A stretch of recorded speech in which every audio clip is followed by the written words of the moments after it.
قرآن رہے، اور یہ تمنا ہے کہ اس دنیا میں کوئی کام کر جاؤں، مولا اگر توفیق مل جائے تو خدمت اسلام کر جاؤں، اور یہ تمنا ہے کہ تعلیم قرآن عام ہو جائے، مولا یہ تمنا ہے کہ تعلیم قرآن عام ہو جائے، تمام پرچموں سے اونچا پرچم اسلام ہو جائے۔ تو رحیم ہے تو کریم ہے، مولا تیری ذات سب سے عظیم ہے، تو کرم اپنا عطا ہمیں، تیرے کرم پہ مولا یقین ہے۔ أو كما قال عليه الصلاة والسلام صدق الله العظيم اللهم صل على سيدنا محمد وعلى آل سيدنا محمد وبارك وسلم اللهم صل على سيدنا محمد وعلى آل سيدنا محمد وبارك وسلم۔ میرے معزز مسلمان بزرگوں، عزیز بھائیوں اور امت مسلمہ کی مقدس ماں اور بہنوں، یہ اللہ کا احسان ہے کہ اللہ نے ہمیں محمد رسول اللہ کی صورت میں اور آپ کی زندگی میں ایسا زندگی گزارنے کا طریقہ سلیقہ عطا فرمایا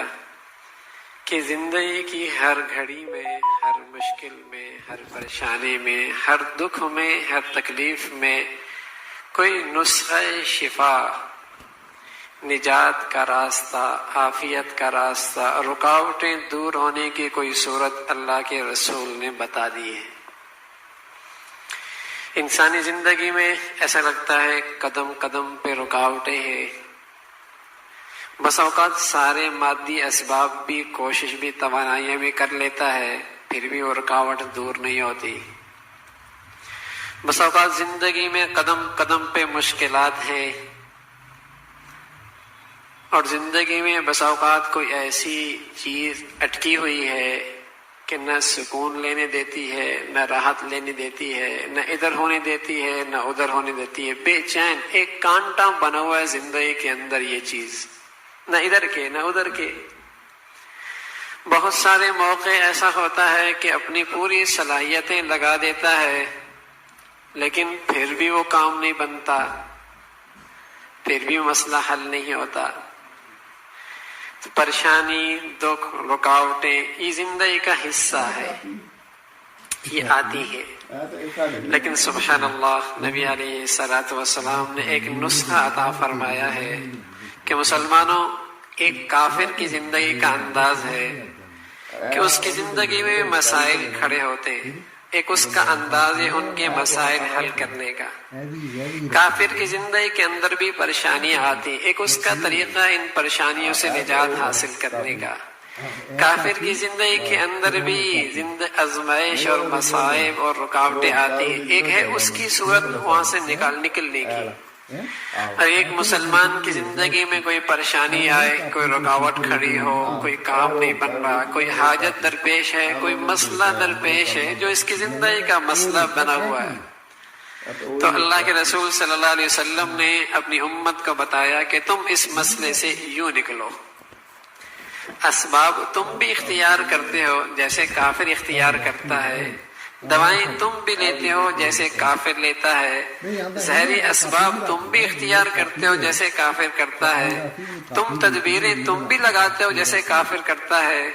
منصوبہ بندی تم بھی کرتے ہو جیسے کافر کرتا ہے،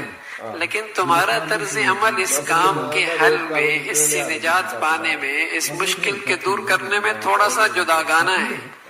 اسباب تم اختیار کرتے ہو، لیکن تم ان اسباب سے زیادہ اسباب کے پیدا کرنے والے رب سے تعلق رکھو۔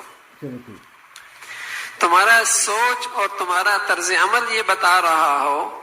کہ تم اسباب کو تدبیر کے طور پہ اختیار کر رہے ہو، اور یہ تم بھی جانتے ہو کہ ان تدبیر کے اندر تاثیر اللہ ڈالے گا،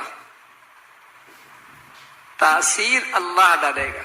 حل اللہ کے پاس ہے۔ تو اس کے لیے رسول کریم صلی اللہ علیہ وسلم نے ایک طریقہ بتایا ہے، اور وہ ہمارے عرف کے اندر نماز حاجت، صلاۃ الحاجت، حاجت کی نماز، یہ آپ علیہ الصلوۃ والسلام نے ایک طریقہ بتایا۔ آج مسلمانوں میں یہ چیز رفتہ رفتہ نہیں بلکہ بالکلیہ چھوٹتی چلی جا رہی ہے کہ آزمائش کی گھڑی میں صلاۃ الحاجت کا اہتمام۔ نبی علیہ الصلوۃ والسلام کی سنت یہ ہے، کان النبی صلی اللہ علیہ وسلم اذا حضبہ امر صلی، جب بھی کوئی معاملہ درپیش آتا تو فوراً نماز پڑھتے، نماز کی طرف ہوتا۔ اسباب میرا نبی بھی اختیار کرتا، وسائل وہ بھی اختیار کرتا، اپنی سی کوشش وہ بھی کرتا، لیکن میرا نبی کا انداز کیا تھا کہ ان اسباب سے زیادہ اسباب والے رب سے اپنا تعلق استوار کرتے، کہ حاجت وہاں سے، حاجت روائی وہاں سے ہوگی، مشکل کشائی وہاں سے ہوگی، اسباب سے صحیح نتائج وہاں سے نکلیں گے، میری محنت کا نتیجہ وہاں سے ملے گا، ارے میرے کاوش پر ثمرہ وہاں سے مرتب ہوگا، مولا نہیں چاہے گا تو کچھ نہیں بن سکتا، رب نہیں چاہے گا تو کچھ نہیں ہو سکتا۔ بلکہ جب چیز پورے طور پہ تیار ہو جائے اور اسے استعمال کی طرف ہاتھ بڑھائے، تب بھی اس کا ایمان، سوچ یہی ہو کہ نہیں، اس چیز سے نفع تب اٹھاؤں گا جب اللہ چاہے گا۔ کھانا تیار ہے، دسترخوان پہ لگا ہے، یہ ہاتھ بڑھانے لگا ہے،